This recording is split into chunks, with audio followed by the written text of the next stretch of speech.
لحظة بس، استمع شوي بعدين بنتكلم. المال والبنون زينة الحياة الدنيا، والباقيات الصالحات خير عند ربك ثوابا وخير أملا. ويوم نسير الجبال وترى الأرض بارزة وحشرناهم فلم نغادر منهم أحدا وعرضوا على ربك صفا لقد جئتمونا كما خلقناكم أول مرة بل زعمتم أن لن نجعل لكم موعدا.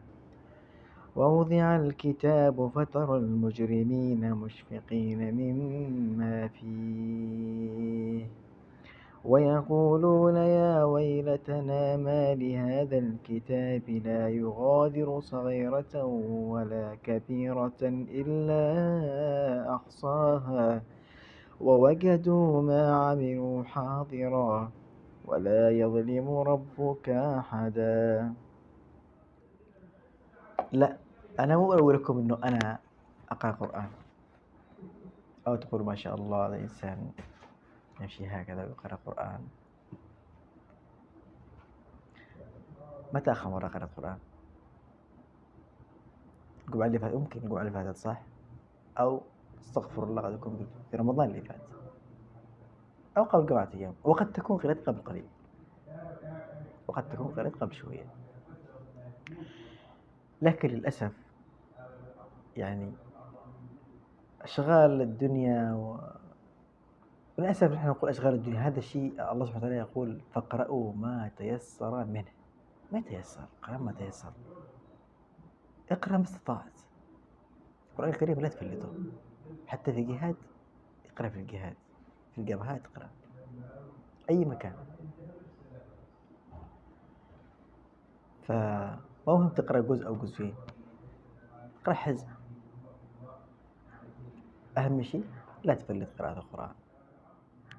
القرآن الكريم يأتي شفيعا لك يوم القيامة. النبي عليه الصلاة والسلام يقول خيركم من تعلم القرآن وعلمه. القرآن الكريم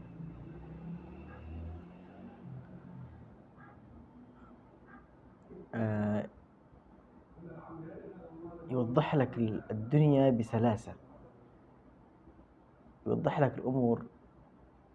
سبحان الله، كل ما قرأت قرآن والله تحس بشرح في الصدر، ترتاح، والله ترتاح. أحيانا تقرأ قرآن تجي عند آية تعايش وضعك الحالي اللي أنت فيه الآن، أنت تطمئن. ألا بذكر الله تطمئن القلوب، ألا بذكر الله تطمئن القلوب.